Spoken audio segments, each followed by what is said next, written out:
what's going on, guys? It's your boy Zach here and welcome back to a new deck profile video. I'm sorry if I've been, kinda absent these last weeks, but a lot of things happened. I got a job and basically I was working. I went to Bologna. By the way, I hope the video will come out sooner or later, or rather sooner, but I'm kind of working on it. Yeah, I didn't have that much content or passion to give you guys. But now I'm back with a Centur-ion deck profile, which brought me third place to the latest Purple Ace capture. Wasn't not really a third place. I was third place before Top Cut and at the standings, but I didn't play out Top Cut because it was kind of late. There were some problems, and I didn't play all the way in. But still, a great result from the deck. Since the thing is that I literally played it at the tournament for the first time, and the deck performed really well. So a big shout out to the Purple Ace for organizing the tournament. It was a cool tournament. I'm sorry that I had to leave earlier, but I had fun. Thanks to all the friends that supported me. I never really thank you in any videos, but today I wanted you because I wanted. Okay, so get my thanks. And without further ado, let's get started with the deck list. Centur-ion is a coolish archetype. If you don't know really much about it, it's basically a mishmash of a Gurren Gun, which is an anime, and the thing that Japanese culture loves the most, waifu, and basically it has a similar playstyle to the usual deck that I like to play, like Dragon Maid or Vakishol, where you basically keep playing, keep adding, keep moving cards both during your turn and your opponent's turn. And also, yeah, I love Gurren Gun as an anime, so this was the deck for me. The main gimmick of the deck is that the Centur-ion monsters have both on-field effects, and they are also sometimes considered as continuous trap. And when they are considered that during the main phase, they can be special summoned, both yours and your opponent's main phase. So this is what allows you to play both during your turn and your opponent's turn. And it's a continuous advantage loop, because you always get to summon, to add, to recycle, to synchro during opponent's turn with the field spell. So this is basically the gimmick, and the other gimmick, as in the Gurren Gun anime, basically the true of the basically Primera, which is the wielder, and Trudea or MF, which are the armors, combined make the big boss monster Legatia, which is the big mecha of the archetype, the boss monster, the only boss monster basically. And this is facilitated by the fact that both MF is an 8 and Trudea can become an 8 with summon from the spell trap, and Primera is the level 4 tuner, which is used for your synchro summons. Outside of the effects to special summon from the spell trap zone, Primera has an effect on summon that lets you add any Centur-ion card from deck to hand except herself. Trudea has an ignition effect on the field, can place herself and a Centur-ion card from the deck into a spell trap zone. An MF, during your opponent's turn, can return a Centur-ion card from the field to a spell trap zone and summon herself. Keep in mind this is quick during opponent's turn, so you cannot use that effect during your turn, but still is a big body that you can summon both from grave or hand. And the other thing to keep in mind is that after doing their main effect, you are locked out of summoning that specific monster. So like if you search with Primera that turn, you cannot special summon her again. If the effect gets negated, you can still summon her, but doesn't really come up. But it's to get good, you need to keep track of which effect you use and which you didn't, because the monster count is so low, you need to play very well with what you have. And as a lineup, you always play 3 Primera, 3 Trudea, I'm playing 2 MF because I'm playing Pot of Desire, so I don't want to banish the one of MF. And still, it's another thing is that when you open it, you just discard it and place the other one with stand up or through the so you still get a good combo, but because if you open this, you don't have a way to place it outside of bonds, which is not something you really want to add. Basically, you need to play the 6 because you don't have others, and the MF could be 1-2 depending on what you like to run. I like the side a lot because I like having cards in hand. For the spell trapping engine, you have the Emblem of.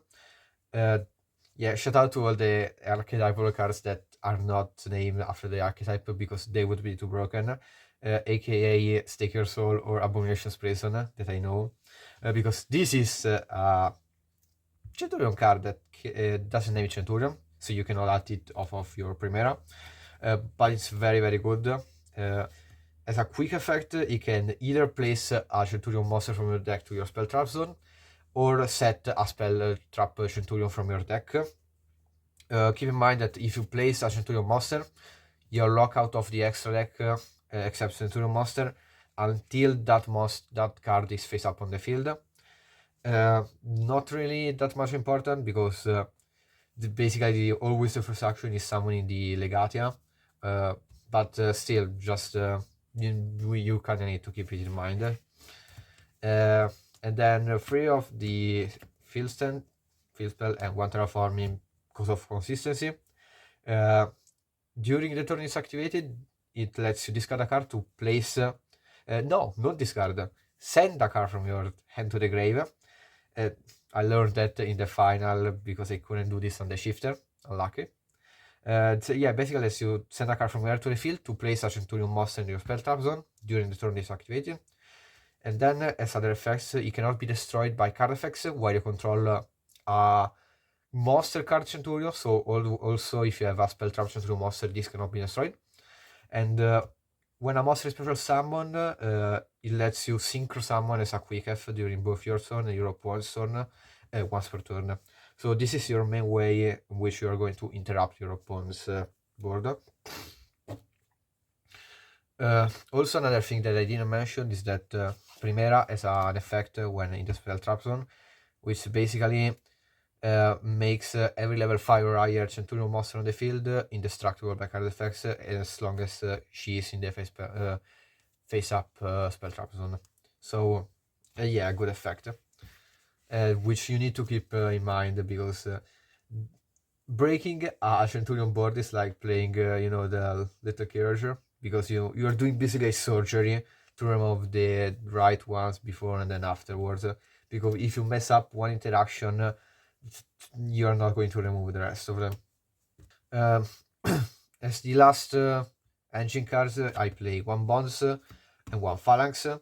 Bonds is the card you need for follow-up because it lets you place a Centurion monster from your graveyard into the spell trap zone, and in the grave, when you synchro summon a Centurion, you vanish it to do the same thing, so like double follow-up. Phalanx is the in-archetype interruption you are going to search if you have everything in your hand. Also, it's a very good utility tool because it lets you banish a face-up monster on the field and then special summon it during your next standby phase. So because it lets you special summon, you can banish Legatia or Primera, and on the standby they go on a special summon and get their own summon effect. And then in the grave you can banish it to special summon a Centurion synchro monster from your grave, but it loses 1500 attack. And remember that Legatia is a no-summon effect, so you can get the effect of Phalanx. This is the core engine. I'm on 17 engine, and basically this deck is a 13 one-card combo because both Stand Up, Primera, Off, and Trudea, they are both one-card combo with the combination of Terraforming. So this is the 13 lineup for one-card combos. So really good, and then this 23 cards is basically the best non-engine you can think of. I decided to play heavy hand trap kinda, but like this is what you kinda want to do. 3 Ash, 3 Veiler, 3 Nips, and 3 Imperm. Don't want to count any of these outs. They were good all throughout the tournaments, and also you have some niche interaction with Veiler and Ash, because for example Nib is a 11 and Veiler is a level 1 tuner, so you can go, if you Nib, normal Veiler, synchro summon for Legatia because it's a generic synchro. And then because I also play Farrier, spoiler, you can go special Farrier, normal Ash, make Baron. So like cool interaction you have with the L traps and the synchro lineup. As other engine, I decided to play 1 Magnamut and 3 Druid because I thought these were the best bestials you could play.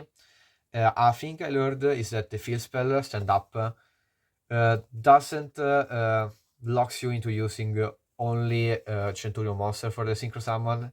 You need to list at least 1 Centur-ion, so you can go Primera, Special Druid, and then Synchro 10 for either Baron or Chaos Angel I'm playing for an extra interaction during your opponent's turn.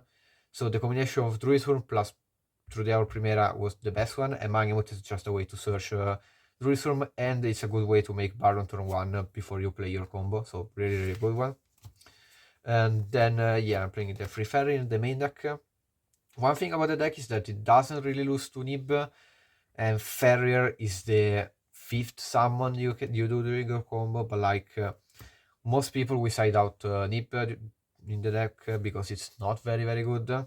And Farrier is just the body you need sometimes as an extra interruption or to push through boards, and it also gives you a free discard for the field spell. And you might think that sometimes it will, the bestial or the Nib will lock you out of summoning Farrier, but the logic is that if you summon or either the bestial or the Nib, your opponent is already dead, so you don't really need Farrier at that point.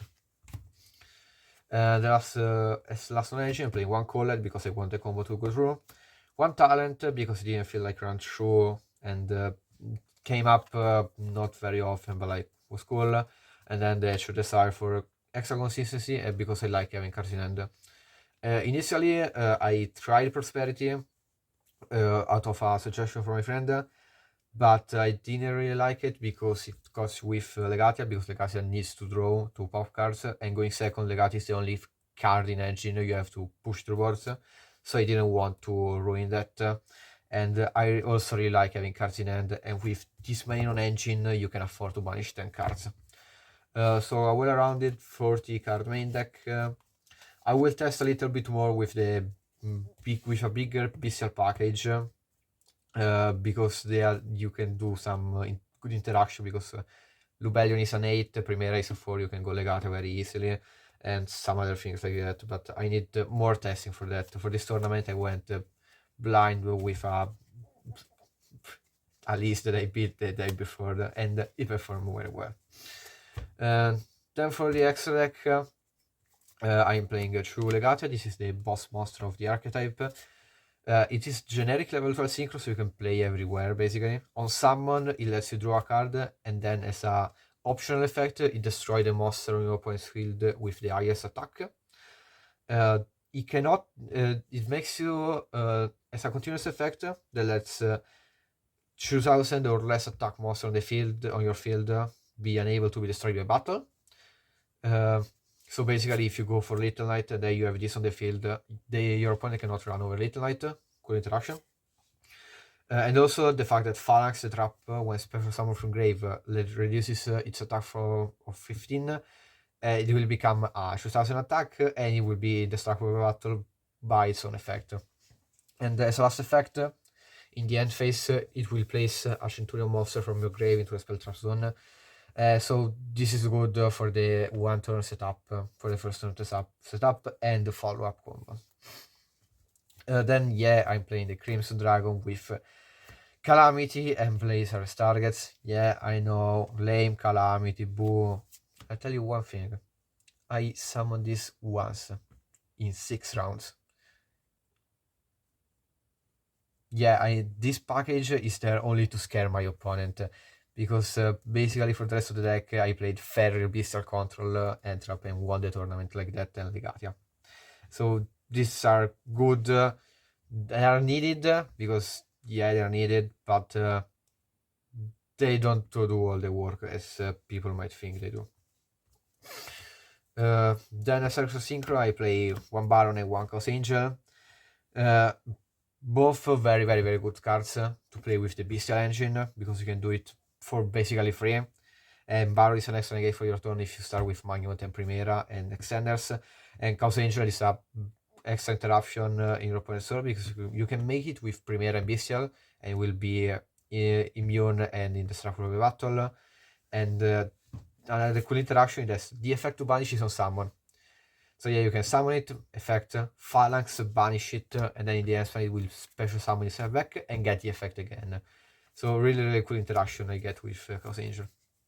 Then for a Link package, I play Lineup and Darkest Charmers to go into the Lethal Knight.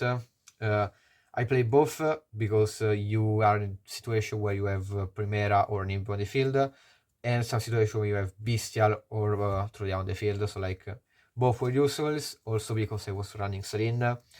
I'm not playing Access Code or any Link 4. Serene was just as an extender or as another startup, because you basically climb with the Charmers, and then you special summon Primera from the grave because it's a spellcaster, and gets the effect on field to restart your combo if you don't have anything.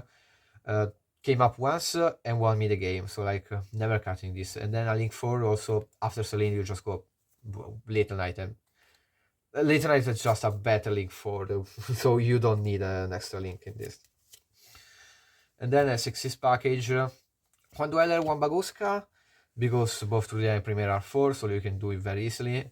And you are in some situation where you need to stall, so Baguska is very, very good. And Dweller is here for TR and Unchained matchups, because they are the only decks that are kinda able to play under the Calamity lock if you are able to summon it. And also you have a rough matchup against Unchained, because you don't really have interaction for the monster outside of destroying them. So like you make Dweller before going into battle or Legatia, and then pop the overboard, and then you still have Dweller for the return. So like good for breaking boards and good for stopping them. Then as Laxis, Typhon and Zeus, they are mandatory. Not because you play Xyzes or because they are good cards, but because they're rank 12s. And yeah, you can hard make them with your Synchro 12s.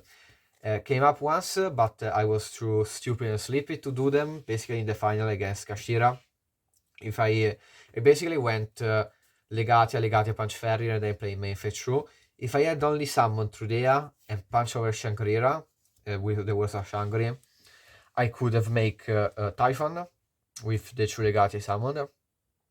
Typhon detach bounce Shangri-La, then make Zeus over Typhon, because Typhon only locks you when you exit summon it by its other summon condition, and not if you exit summon correctly. So like you could do this, I could have done this, and then for the follow-up I had Zeus to blew out the board. I basically made Little Knight banish Birth and then Ash the Shangri in standby. Didn't really matter because it was too good and top deck Birth anyway, so like but this was a better play that I didn't see at first, but these are plays that you can make with the deck that people, and also you don't expect with the deck, but they are good plays, so remember them. Then for the side, very quickly, as the non-entrant that are in the main, free draw because they're mandatory, but not enough to win deck. I decided to play Bell because I felt like I had a horrendous... how do you say? Horrible. I didn't speak English for a lot. Horrible lab matchup, and Bell saved me because I studied it sometimes. And also it's good against Fire King, funnily enough. So like, good side that card.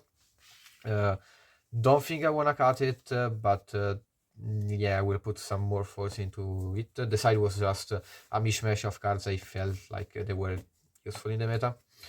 One Pankra, because it helps push through boards with the help of Farrier and the Bestials.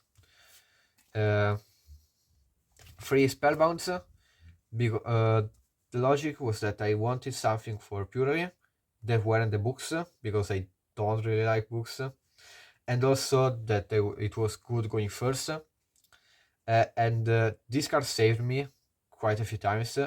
I made it in the 5th round. I sided it going second against Unchained, because I'm not scared of the Unchained board, because the Caesar cannot negate anything of your effects, because they roll effects on the spell traps, so they cannot be negated by Caesar. And also Ferry is a summon condition, or just the Beast you can negate, but I could just wait. So the only thing I was scared about was the Rage, and so by going Spellbound, when he goes Rage effect, he will not link summon, so like good for stopping it, and it's also good going first against a lot of decks. Then the 3 of Cyclone and 1 Duster, who has back row removals, and also because I'm never ever going to cut Cyclone from a side deck in a in a while. Very good going first against Unchained. Kept it on the last set. He had Cyclone the set when he went Arua. Stop the turn. Against Purely, good going first and second because it removes the annoying spell traps. And against Kafira, decided going first, banish the field spell, so he didn't have any starter. So very good. Duster just had a blowout card against Rescue because still respect the matchup, although I have 2 billion Central for it. But still, I wanted something. I had one spot in the side that I didn't know what to play, so I just play Duster. Sure. And that's the last one. I'm playing one of the True Awakening, which is the Omni Negate of the archetype. Basically, when your opponent has a spell trap or monster effect, it sends our Centur-ion monster card from a spell trap zone to the grave, negates and destroy. Is kinda situational. I didn't want to play Judgment because, and I prefer this because this is searchable off or Primera, and lets you play around things like Spellbound, Cosmic, Ferrier, which are the only kinda outs they have to the Crimson Calamity lock. And not many people expect this, and it won me one game. Well, I mean, the game I went first and actually played. So like, yeah, I'm not going to cut this. As a small matchup breakdown, I went game 1, round 1 against Lab. I cooked him game 1 with Blizzard. And then game 2 opened Ashbell Cosmic plus combo. So like, good. I don't remember round 2 very well. Okay, no, I went against Punk Diablo-Star. Basically, 2 games out of 2 I perma-nibbed him, so like, cool. Round 3 went against Infernoble. Still going first. He stopped the combo, but I passed on Ferrier Field through the office up. So like, he couldn't push to the board because he didn't have enough gas. And game 2 he went normal connector, special dolphins. So my end, the end was Ferrier, Nib, Perma, Field, Primera, something like that. And it was like, geez. I perma the first Isolde, and then Nib when he summoned the second one, and it basically didn't have anything. Round 4 I threw basically, until now I was through, and also the next one, Sprite, I threw him. Game 1 he went all the combo and played around perma, which I didn't with placing cards early, but I nib on the Gigantic and didn't have any extender, so he stopped there. And then game 2 he went weird special Ferrier, normal the Angler, sprint effect, perma, I perma, and he passed on that. And basically from there was winnable. I also had Nib in hand again and Ferrier, so I started Ferrier and then everything of the Centur-ion. So like, cool. Round 5 I went against Unchained. Game 1 is the first game where I bricked. I opened Colled, Perma, Druiswurm, Bonds, MF, and it was the first hard break of the day and the only one. So he made Caesar early to play around the Druiswurm and basically couldn't do anything about it. Round 2 I went first. I opened combo plus Cosmic, so I used all the combo set True Awakening, which negated a Drui from someone into the field, so good one. And then on the last Star War target set, I Cosmic and he conceded.